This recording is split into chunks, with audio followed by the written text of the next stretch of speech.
The corridor starts at Dallas Road traveling northbound. The first section of this corridor is used by many recreational cyclists traveling to and from the coast. Note Beacon Hill Park on the left, a major tourist destination in downtown Victoria.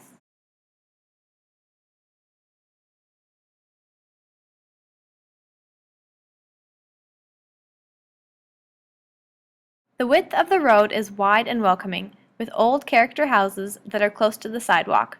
A number of the houses have driveways that cut into the street. As we cross Faithful Road on the right, the road narrows, and a third turning lane is added. This feature is important for business owners loading and unloading their supply deliveries. However, in the proposed Biketoria plans, this turning lane may have to be removed to make room for active transportation improvements. The intersections along this section are quite wide and open, providing a safe feeling due to the increased visibility. The road is quite wide through here, which allows for comfortable parking on both sides of the road.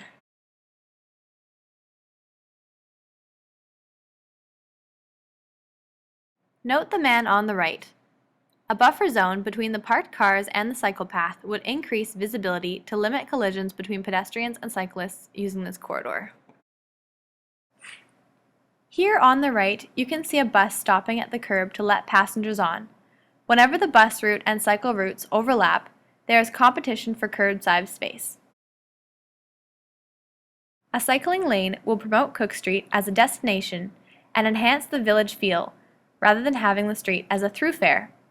The increased presence of cyclists and decreased car usage through this village will enhance its promenade feel.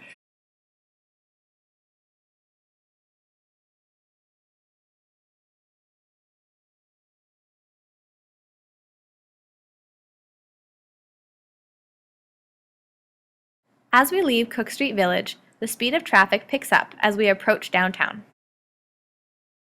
This is Fairfield Road, another proposed corridor for the Biketoria route. It is expected that there will be a lot of bikes turning onto Cook Street from this corridor. It will be important to have clear signage at this intersection between these two corridors.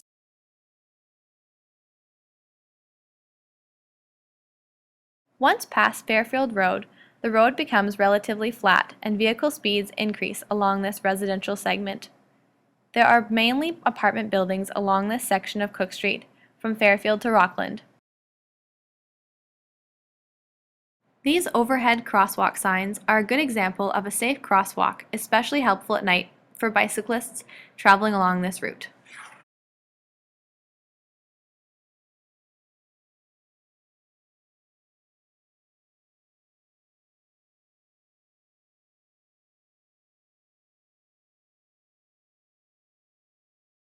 After Rockland Road, there are more businesses and shops interspersed with apartment buildings, which could increase the need for bicycle parking. The road gets narrower and tighter to maneuver between cars and bicycles from Rockland Road to Pandora Street.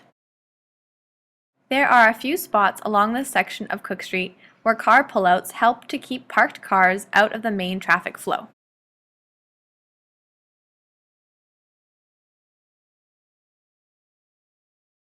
Here we're passing a Biketoria corridor, Fort Street.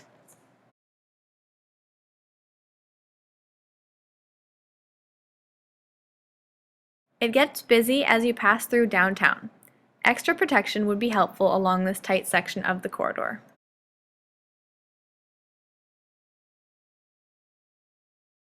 This is another intersection that will need bike safety enhancements.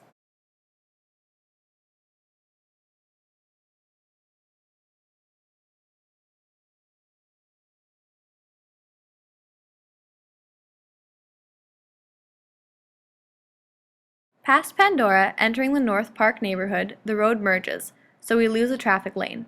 Along this section, cycling is tight and this corridor has a lot of storefronts without a lot of road, so the ideal buffer zone for bicycle lanes and car parking may have to be significantly restricted here.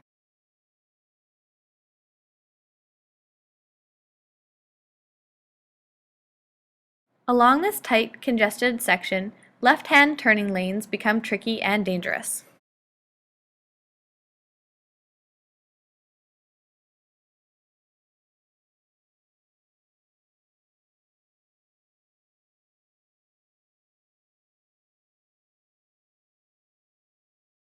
George J. Elementary is coming up on the right here.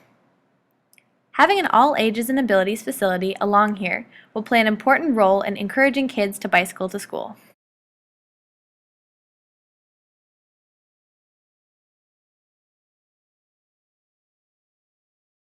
When trying to turn into the left lane to continue onto Blackwood, cyclists must cross in front of the car traffic.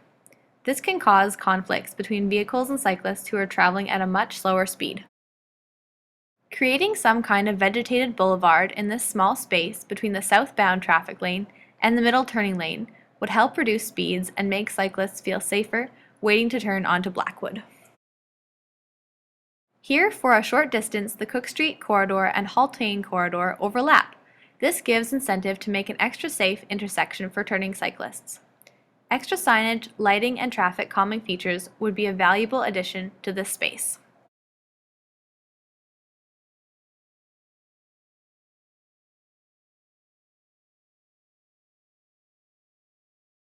As you will notice, the road is really bumpy here. Improvements to the bike lane will make the road safer and smoother for all who choose to use it.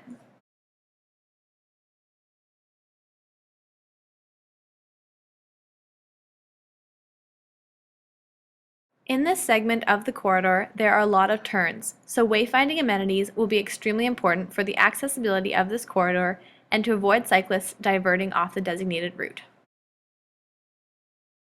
Once again, turning down Kings Road, we are overlapping for a short distance with the Haultain Kings Biketoria corridor. This road is very wide and open, and cars travel relatively slow along here. Sharing the road with other cars is low risk through here. On the right, you can see the green wayfinding signs. This is already an existing bike route through the neighborhood.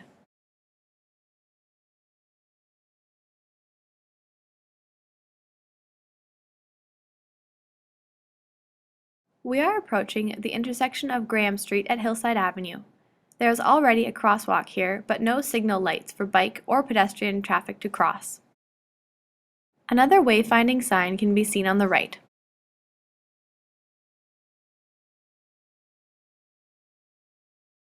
This is a quiet residential area, so car speeds are expected to be slower, making it a safe environment for cyclists.